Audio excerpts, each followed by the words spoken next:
Então, boa noite a todos.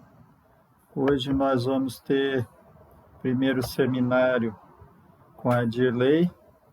Vocês devem estar enxergando aí os slides, né? Sim, eu estou enxergando. Ok. Então, podemos iniciar. Dirley.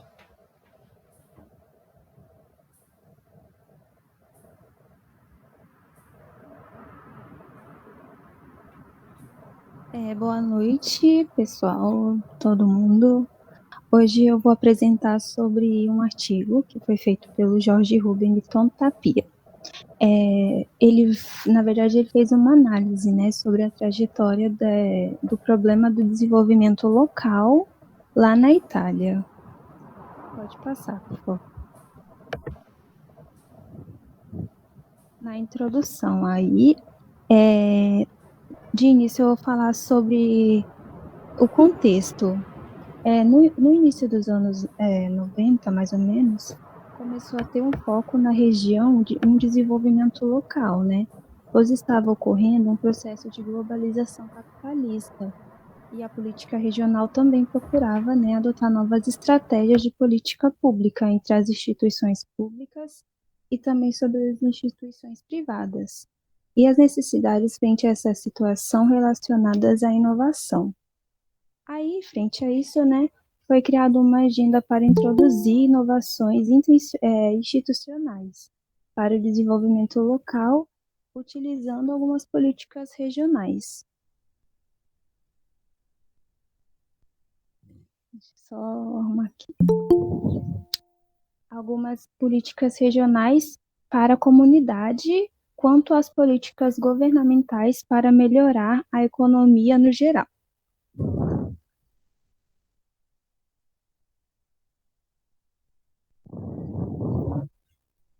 Aí, no caso, pode voltar, professor, que eu vou ler só ali os principais vetores. Aí, no caso, eu vou apresentar os seguintes vetores que ocasionaram essa mudança. No caso, tem a globalização capitalista e a incorporação da produção flexível. Também a política regional europeia, né, que estimulou o desenvolvimento local como resultado da adoção de novas orientações de políticas públicas e de arranjos institucionais e de interação estratégica entre o público e o privado. O surgimento de problemas de saturação no interior dos distritos industriais ligados a questões ambientais e a necessidade de desenhar estratégias inovadoras ante os impactos da globalização e das grandes empresas multinacionais no território. Uma nova agenda, como eu estava explicando anteriormente, foi direcionadas para o incentivo da revitalização de áreas economicamente decadentes e para a reorientação de outras, né, rumo à nova vocação econômica. Pode passar. Primeiro, aí tem ali, né, a temática da industrialização difusa, a problemática do desenvolvimento local consertado. O que foi a industrialização difusa? Surgiu a partir de meados dos anos 70 e primórdios dos anos 80, refletindo sobre a emergência de modelos de desenvolvimento industrial baseado nas pequenas empresas e em regiões consideradas periféricas. Isso segundo Becantin. Porém, né, o principal problema era explicar as possíveis combinações de pequenas empresas, que no caso que era para gerar modelo de desenvolvimento alternativo, frente aos problemas clássicos da época. Essa experiência inovadora integrava 3 dimensões, que são essas seguintes: a sociedade, o território e a forma de organização produtiva. Essa experiência inovadora, ela envolvia a sociedade, o território e as formas de organização produtiva, ou seja, né, integrava as empresas, as características das estruturas sociais com a organização do território e a estrutura de governança no plano local, no caso ali na região da Itália. Pode passar.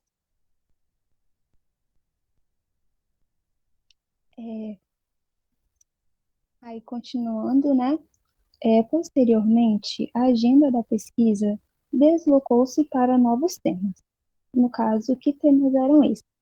A análise da diferenciação do modelo de desenvolvimento local e a construção de classificações e tipologias pelo agrupamento de elementos comuns entre diferentes experiências.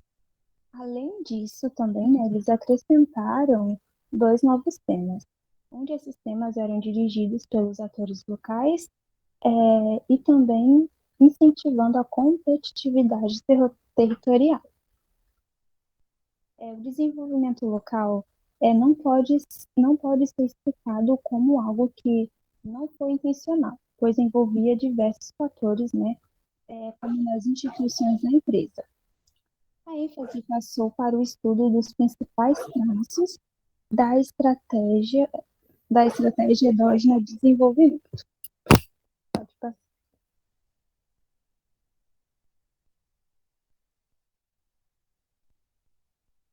Ali, o primeiro. O modelo endógeno de desenvolvimento garantia a autonomia do processo de mudanças do sistema econômico local, para o qual teria centralidade a ação estratégica dos atores sociais locais, isto é, sua capacidade de controlar e internalizar o conhecimento e as informações externas. Em presença de uma multiplicidade de pequenas empresas e de múltiplos atores sociais e institucionais, o processo de desenvolvimento local coloca problemas de coordenação e governabilidade fundamentais para o desenvolvimento local.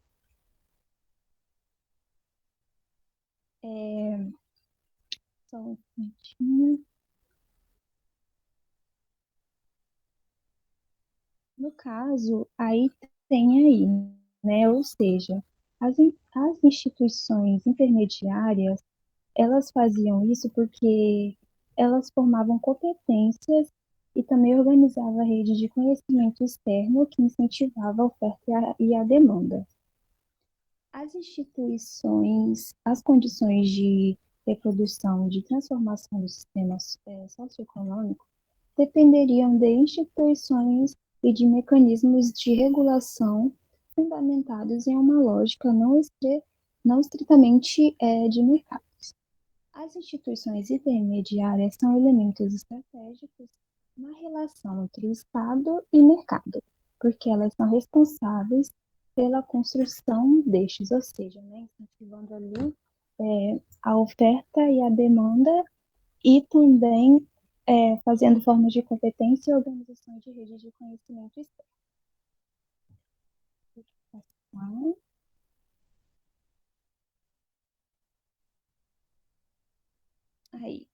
Aí agora a gente vai ver sobre o desenvolvimento local e governança, a regulação como concertação da economia local.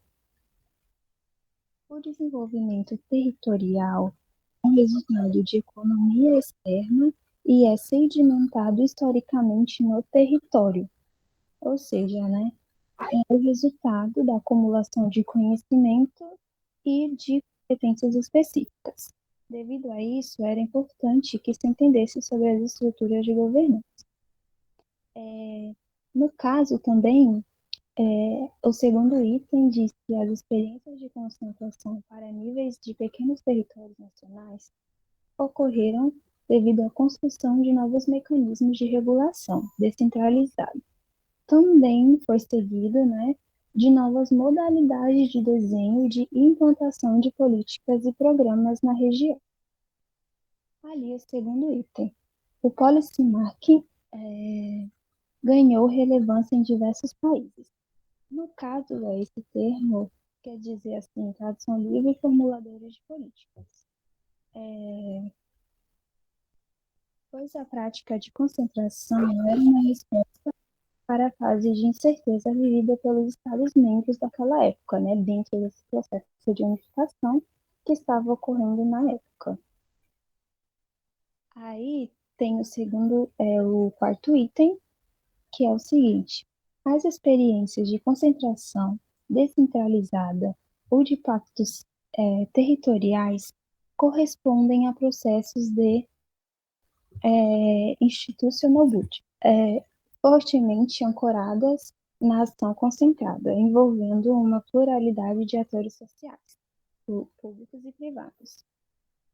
No caso, esse termo, na tradução também livre, seriam edifícios institucionais, que diz respeito ao desenvolvimento de estruturas, né, como condomínios altos, arranha-céus, escolas, hospitais, formando ali uma construção institucional e comercial. Pode passar.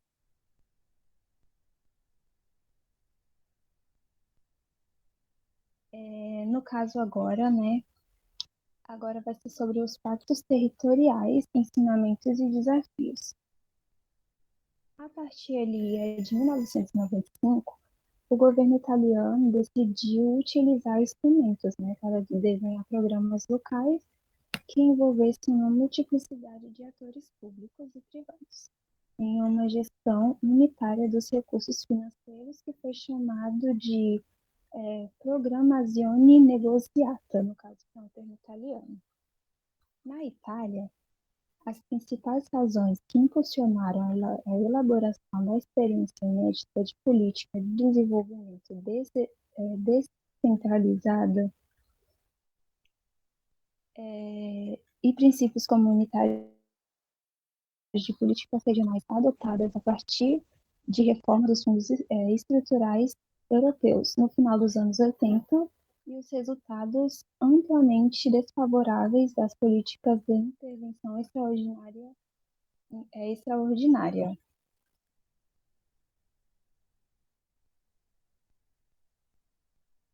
Pode passar.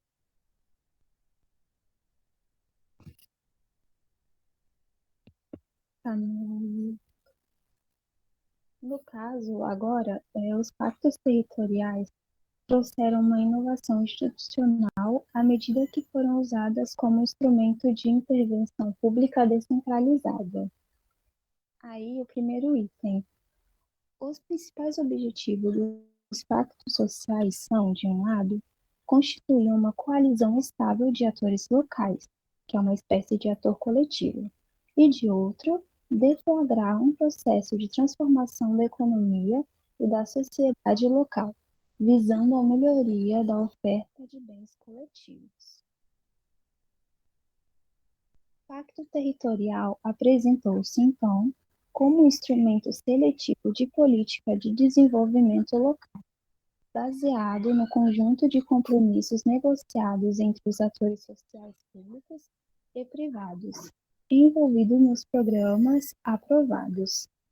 No caso, né, tendo como princípio objetivos dos pactos sociais, constituir uma coalizão estável, né, entre os atores locais e deflagrar um processo de transformação da economia. Já ali no tópico 3 vai ser o Pacto Territorial apresenta-se, então, como um instrumento seletivo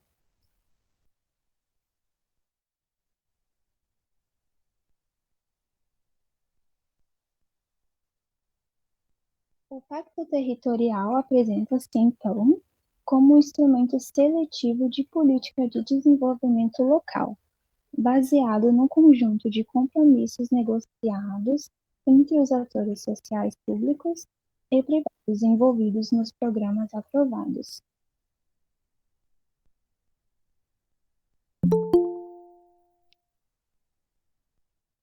No caso, ali, graças à experiência acumulada dos pactos territoriais,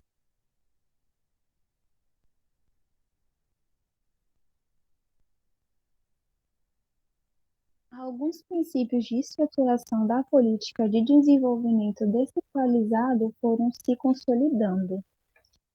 Como, por exemplo, né, foi o caso da descentralização das competências administrativas a favor de instituições intermediárias e também da constituição de estruturas de governança, no caso, né, de tipo de que consertaria e seriam apoiados na sociedade, apoiados no social.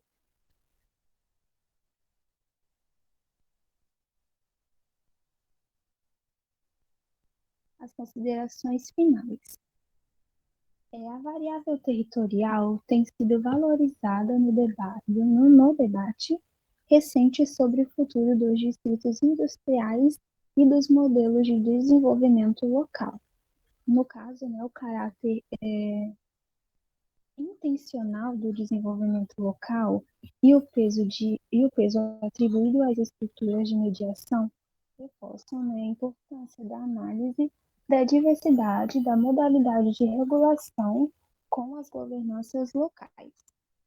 Nesse conjunto de trabalhos, observa-se uma convergência para a valorização do papel dos atores sociais e também das estratégias integradas de desenvolvimento local e regional. Também experiências recentes, né, de desenvolvimento local na modalidade de pactos territoriais têm apresentado características inovadoras. No caso, isso ocorreu porque, né, envolveu um número maior de atores, o que denota também a passagem no modelo de planejamento induzido pelo governo. E também as estratégias de pactos territoriais apoiados na lógica da concertação social, né, que tem esbarrado em alguns casos, como na região ali de Veneto.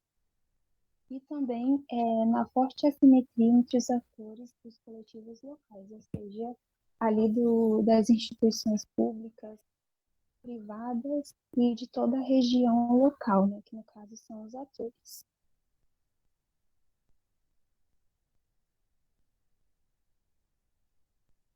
Aí, enfim.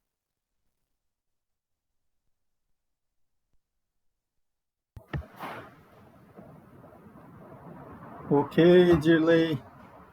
Deixa eu encerrar aqui a sua apresentação.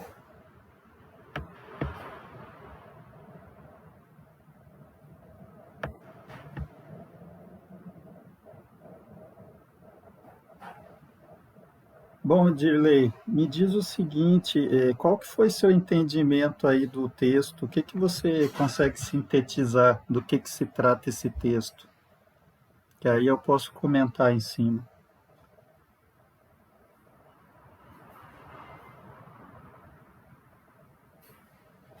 Que no caso eles estavam buscando desenvolver através de alguns instrumentos de políticas a região ali da Itália, né? Porque na região ali, na parte da Europa, na época, estava tendo muito um forte capitalismo, e daí eles estavam querendo acompanhar esse processo, né? E eles estavam buscando algumas formas de fazer com que a Itália também tivesse ali um tipo de desenvolvimento, né? Aí, no caso, eles queriam que fosse ali utilizando os atores locais, no caso, a sociedade, implantando instituições e também ali integrando políticas governamentais na região. Uhum.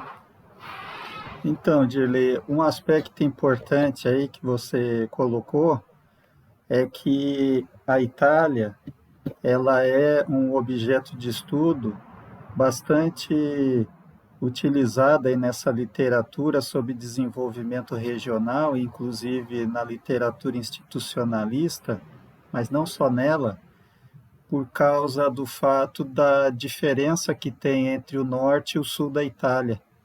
Então você tem aí um diferencial grande de desenvolvimento econômico entre as duas regiões da Itália.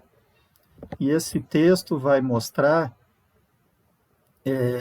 que na Itália, como resultado aí de certas políticas da União Europeia, e durante os anos 80 e 90 ainda a Comunidade Europeia, de desenvolvimento regional local, porque os países da União Europeia, eles apresentavam grande diferença de desenvolvimento entre eles. Então, imagina Portugal, Espanha, a Grécia, né? E a Itália também nessa questão interna da diferença entre o sul e o norte da Itália. Então, no começo dessas políticas aí de desenvolvimento regional, se adotou a estratégia convencional que é vertical, ou seja, você tem recursos, fontes de financiamento, políticas públicas que são determinadas é, do, do, das instituições mais macro, ou seja, passando pela União Europeia, Comunidade Europeia na época, passando pelo Estado italiano e daí direcionando para as diversas políticas públicas. E o que se identificou que esse tipo de estratégia ela é mal sucedida, ela não gera os resultados, né, que se poderia esperar em termos de melhoria, né, do desenvolvimento entre as regiões, possibilitando um grau de homogeneidade maior. Então, dos anos 80 para os anos 90, eles, nesse texto, eles mostram a tentativa na Itália de se desenvolver o que eles chamam ali de concertações regionais, ou seja, um modo de gerir essas estratégias de desenvolvimento que se baseiam em ações mais regionais, mais locais, ou seja, a identificação das prioridades não é feita, né, partindo do Estado italiano, ou seja, das instâncias mais macro, mas sim determinadas pelos atores regionais. Então, ali coloca aqui duas experiências, a experiência do Mezzogiorno, né, ali italiano, Vêneto, e de outras regiões ali de maior desenvolvimento, de maior articulação dos agentes, né? E aí essa estratégia se baseia no quê? Nessas meso-instituições.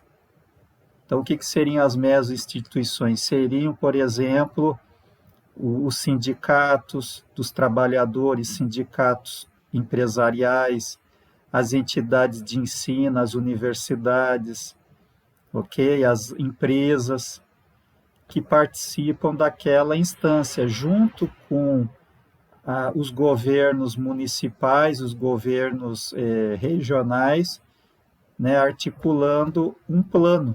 E esse plano vai definir o que vai ser feito e, a partir disso, que os recursos chegam para atender esse plano estratégico. Ok? Então, é uma forma diferente de você pensar o desenvolvimento regional.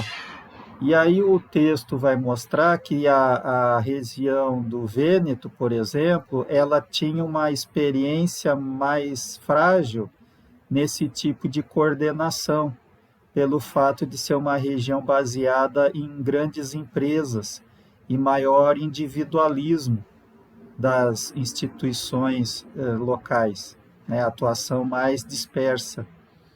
Então, isso, no caso do Vêneto, que é uma região do leste lá da Itália, né, do leste-norte da Itália, Veneza, né, ali na área próxima a Veneza. É uma região que esse resultado não foi tão bem sucedido quanto no Mezzogiorno, que é uma região mais central da Itália, que já tinha uma experiência maior dessa coordenação entre os atores locais. Então, se a gente pensasse, por exemplo, numa política nesse sentido aí de concertação, né, de acordos regionais, né? Concertazione quer dizer isso, a concertação, a discussão local de quais seriam as prioridades. Então vamos pensar assim, imaginando como é que seria isso aqui na nossa região sudeste. aqui na região de Rondonópolis, né? Então, em vez de você ter certos programas federais ou estaduais dizendo que vai se fazer certos investimentos, certas políticas públicas que são estabelecidas verticalmente, ou seja, vem de cima, né, que é o que eles chamam lá de bottom-up. Bottom-up quer dizer de baixo para cima. Então, aqui a região, ou aqui a localidade composta pelos municípios, compostas junto às universidades, os centros de ensino médio, de ensino profissional, por exemplo, SENAC, SENAI, SEBRAE, os sindicatos, as agremiações empresariais, as ACIR, né, as associações comerciais, os sindicatos dos empresários, os sindicatos dos trabalhadores, você teria uma discussão, um processo de discussão para identificar quais seriam as prioridades, um plano, uma estratégia. Aí, em cima dessa estratégia feita por vários atores, é que você vai definir, orçamentar e identificar quanto de investimento é necessário para essas estratégias. Então, por exemplo, é necessário fortalecer o ensino profissionalizante em certas áreas, né? Então, isso não seria uma definição só dos agentes públicos ou das entidades de ensino ou das universidades, isso aí seria não feito isoladamente, seria articulado dentro desse projeto, ou certas prioridades de investimento, né? É necessário duplicar uma estrada aqui de um local que chegue a tal outro local. Isso aí não seria definido pelo governo federal ou pelos políticos representantes, somente pelos políticos representantes aqui, os deputados estaduais, federais, né? Isso aí seria definido nesse projeto e esse projeto seria desenvolvido por essas entidades. Então, é uma forma totalmente diferente de articular essas estratégias, né? Então, da forma como é feita, se a gente pensar em Mato Grosso, é de uma forma sem essa coordenação, então você fica tendo uma dispersão aí de ações sem estar integradas e os políticos assim mais como mediadores de recursos que são do governo federal, do governo estadual, para atender o seu eleitorado, né? E mesmo isso de forma desarticulada. Então, um deputado federal decide ou apoia certas prioridades com emendas, os deputados estaduais outras emendas, e aí o governo estadual tem algumas prioridades, né, como tem agora aí um programa de investimento, mas nada disso está se conversando, né, não está se dialogando, não tem uma estratégia conjunta. Então a tendência é ser menos eficaz, né? Provavelmente você vai ter investimentos aí que não se conversam, você vai despender mais, vai gastar mais e ter menos resultado. Tá ok? Deu para entender isso aí? Algum comentário? Dirley? Não, professor. O senhor É por conseguiu aí, passar né? muito bem. É. Muito bem a linguagem. Ótimo. Então, esse tipo de situação é um exemplo de defasagem brasileira. É um exemplo claro de ineficácia institucional. Tem o recurso, pode ter recurso. O problema não é ter recurso ou não ter recurso. É você tem até recurso para certas ações, mas elas se tornam pouco efetivas. Por quê? Porque elas não passam por esse processo de coordenação das instituições locais, né? Elas são criadas ou pensadas de cima para baixo, né? Ok, vamos encerrar então esse seminário.